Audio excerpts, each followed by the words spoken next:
Well, one of the things that you already mentioned, gestured at before, is that part of the reason why we need nuclear fission and fusion is because of the fact that all these awesome renewables, solar, wind, hydro, et cetera. Well, hydro can do a little bit more 24, but yes, but they have limitations on when they generate and when they don't. And then battery storage is a challenge. And so you and I have invested in some fusion things together. Say a little bit about what's the hope and the possibilities for fusion. Fission is where you take the big atoms like uranium, and as they split, you get energy. And fusion is where you take the small atoms, primarily hydrogen, as you put them together, you release energy. The middle of the periodic table is the most stable, and so you're getting relativistic energy through that mass decrease. Fusion is very difficult. It involves temperatures that are like the center of the sun, millions of degrees, and so that's plasma physics, which we know a lot more about. We're using AI tools to study those things, and now there's a variety of techniques. Tokamak, which Commonwealth Fusion System is using, being the one with the most credible schedule for, say, 10 years from now. Most of the others are probably more like 15 years away. But at some point, fusion energy will be extremely cheap. And it doesn't have the same waste problems that fission does.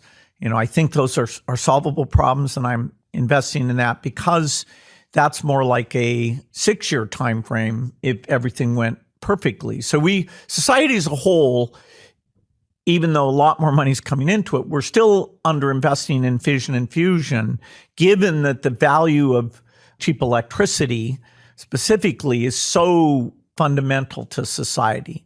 I mean, if somebody says to you, "Oh, we have a water shortage," no, there's a lot of water. It just takes energy to move that water and desalinate it. So if energy is cheap, you have infinite wonderful water everywhere in the world.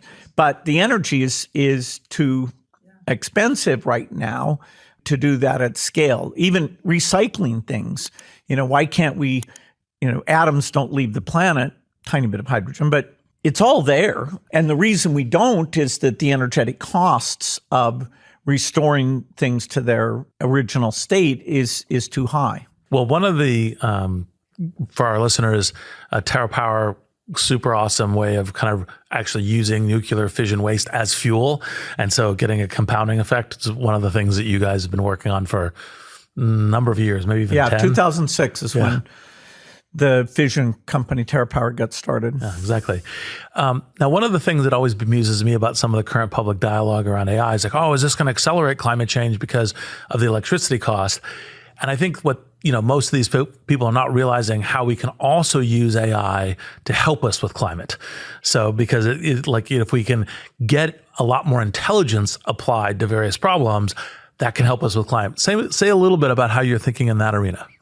The extra electricity load is, it's there, but it's like a 10% add-on. It'll challenge the way that we do green accounting a little bit. And I wish fission and fusion were sooner, because this sort of gold rush for AI back-end capacity is kind of the next 8 years.